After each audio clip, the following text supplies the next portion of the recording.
Well, host Laura Ingraham joins me now for more on her trip to Gitmo. Laura, it's great to have you with us. I just want to start with one of these clips that we're going to see tonight. This is just a little piece of your action down there. Let's watch. They're professionals. They do their job. It's not easy. Not easy time. It's a maximum security prison. Did you talk to any of the detainees or see any of them? Saw them. We didn't talk to them or interact with them, but we saw them, saw their living conditions. It's all it's austere, it's basic, but it's every basic amenity that you could need is provided. Medical checks, dental checks, healthcare checks, welfare checks, recreational opportunities. Laura, your thoughts, your reactions to your time on the ground there with the defense secretary? Yeah, it's an amazing place. A lot of people think of it only as a place where Khalid Sheikh Mohammed and some of the other 9/11 hijackers are terrorists, or the migrants now being shuttled through. But it's a 45 square mile base. It's the largest naval base outside of the United States, 100+ years old. So there's all of that going on there. But this visit came amidst a slew of legal challenges against the administration's immigration policy, including the use of Gitmo as basically a transit point to remove illegal aliens from the United States and send them back home. When we were there, Martha, and I'm going to talk about it tonight on The Angle, about 8 more of the detainees came in on a very large plane, were offloaded. They began to process them and move them into their temporary living conditions. But this isn't the Taj Mahal, right? This is not the Ritz. It's not the Peninsula Hotel. It's not the Roosevelt. Yeah, it's not the Roosevelt. Thank you, Martha. Great going. It's definitely not the Roosevelt Hotel. Oh, boy. So it's a very, Secretary Hegseth described it as austere. Yeah, you bet it is. And so the deterrence aspect of this is real, and the legality of this, will continue to get attacked legally. But Donald Trump wants to, get as many as 30,000 people at this base, so they're getting ready. What about that legal challenge, Laura? Does it hold water? How do you think it will do? Well, it's murky. Remember when the case Hamdan versus Rumsfeld came out? That was a 5-4 decision from the court. The Bush-era military tribunals, whether they could be held at Gitmo, and that was ultimately a 5-4 decision. And there are constitutional protections for some constitutional protections for the individuals being held. But there are new types of challenges today to the transparency, who's going there and what are the parameters, what qualifies you criminally to end up in a place like Gitmo. I think the administration is going to have to grapple with that. It's not clear at this moment what threshold you have to hit to end up being one of these detainees.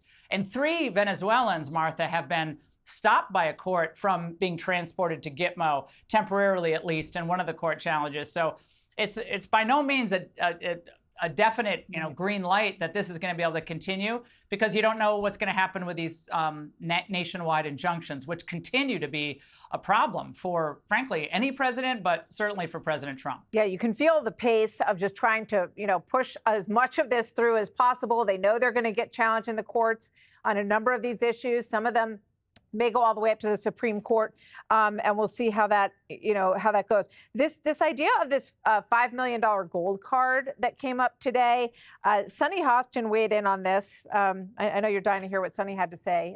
Your day won't be complete, Laura, unless you hear this. Thank you, so here we go. Let's watch.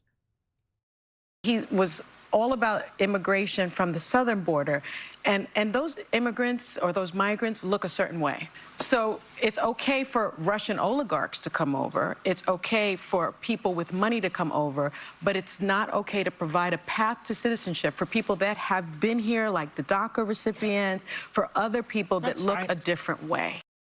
What do you think about the $5 million gold card, Laura? Well, her point that this is racially based is ridiculous. Look, if anything, and we're going to see again the parameters of what will qualify you, the vetting that will have to happen for the gold card to actually be handed out. But I believe an Iranian, a Chinese, a Taiwanese, anyone, a very wealthy African investor, I believe this is open to anyone, as long as you're not a criminal. The concern, and I've heard this repeatedly, that these gold cards could be used by unsavory people to park money in the United States, again, for that gold visa, which ultimately can be turned into a lot of money. There's a good side of that, obviously bring in revenue to the United States, but is citizenship a commodity? Do we want it to be a commodity, or does putting a number on it devalue it? The answer to that is, well, it's being devalued now, for sure. Again, I think we're going to have to see exactly the specifics and the details of who qualifies for this. Right now, the EB-5 situation in the United States is ridiculous. It's a very low threshold, and this raises that threshold quite a bit. But again, I want to see the details. Yeah.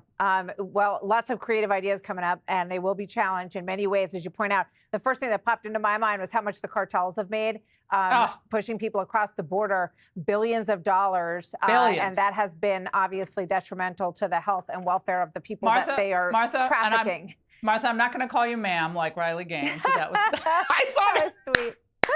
She's so awesome, by the way. I love her so much. She's great. She's so great. But may I just say something about our former colleague, watching him yesterday, Pete Hegseth. Yeah. With the troops, and this is 4,500 people on this base, right?